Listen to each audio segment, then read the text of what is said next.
Canada's population growth in 2026 is expected to be essentially zero. Flat. Not a slowdown, a full stop.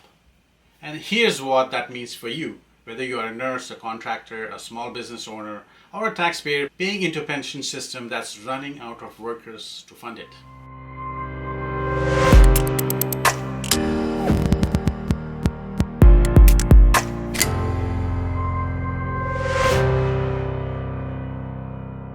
We are in the middle of one of the most consequential immigration debates this country has ever had, and most Canadians are getting only half the picture.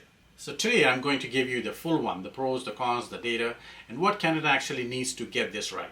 Here's where we are right now. For the past 2 years, Canada swung hard on immigration. Targets hit nearly 500,000 permanent residents a year, plus millions of temporary workers and international students.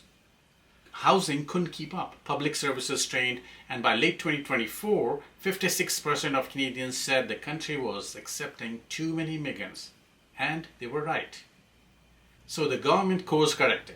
New plans now cap permanent residents at 380,000 a year through 2028. Temporary residents' arrivals are down by over 550,000 compared to 2024. International students' arrivals have fallen roughly 60%. Work permit arrivals in the first half of 2025 were down 51% year over year. That's a massive swing in the other direction, and the economic consequences are already showing up. So the real question isn't should Canada have immigrants? Of course it should. The question is how many, what kind, and how do we do it without breaking the country in the process? Here's a number that doesn't lie. Seniors 65 and older now make up to 19.5% of Canada's population, and the working population grew by just 0.4% in the past year, down from 3.2% the year before. Baby boomers are retiring at a rate we simply cannot replace through births alone. Canada's fertility rate is below replacement level. Without immigration, our labor force doesn't just slow down, it shrinks. The Parliamentary Budget Officer projects that at current immigration levels, Canada's population growth will average only 0.8% annually over the medium term, below the historical average of 1.1%. That gap has real consequences for who builds our hospitals, staffs our long-term care homes, drives our trucks, and pays into CPP. So today's retirees get their checks. Economic immigrants admitted through express entry consequently earn significantly above the median Canadian employment income. International students alone contributed $39 billion to Canada's GDP and supported over 407,000 jobs before the recent cuts. The construction industry, the very sector we desperately need to build more housing, is heavily dependent on immigrant labor. Cutting immigration to fix the housing crisis is like cancelling the fire department to reduce false alarms. If you're planning to navigate this economy, whether you're buying, selling, or investing, drop your questions in the comments below. I read every single one. Here's where honesty matters. From 2021 to 2024, Canada's population grew faster than any other G7 nation. Temporary residents hit 3 million people, 7% of the total population. Infrastructure couldn't keep up, rents exploded, universities were running unsustainable business models built on international student tuition. The labor market got flooded with workers faster than employers could absorb them, and unemployment rose by over a full percentage point between 2022 and 2024. This wasn't anti-immigrant, this was just supply and demand getting out of sync. Here's the counterintuitive part that most people miss. Cutting immigration too hard also hurts. TD Economics estimates that Canada's unemployment rate would have been at least 1 percentage point higher if immigration had continued at its prior pace. Rent growth is now projected to be about half what it would have been. Sounds great until you realize developers are building fewer rental units, tightening future supply.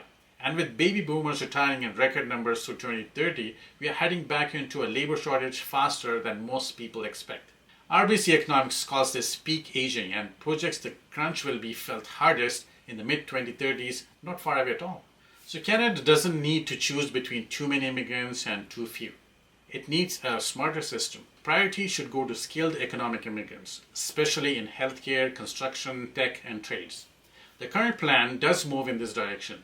The share of economic migrants is increasing from 59% to 64% of permanent resident admissions by 2028.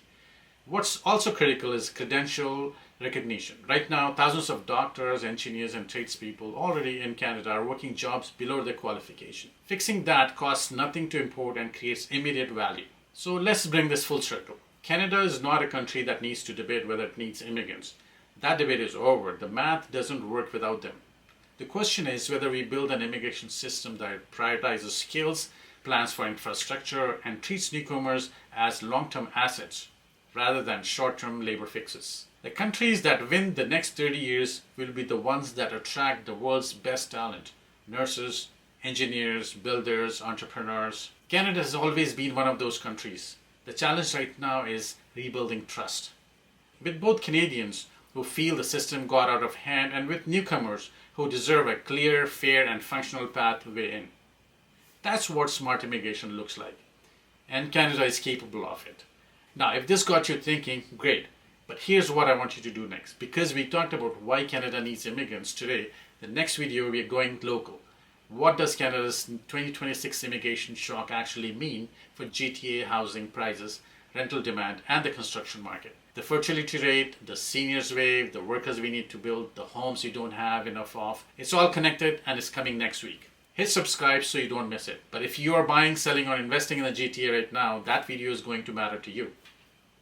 If this gave you a clear picture of where Canada is headed, share it with someone who's been stuck in one side of this debate. And if you want to talk about how all of this affects the GTA real estate specifically, because it absolutely does, book a call with me directly. The link is in the description. I'm Mahmud Naqvi with LePage Vision Realty. Thank you for watching, and I'll see you in the next one.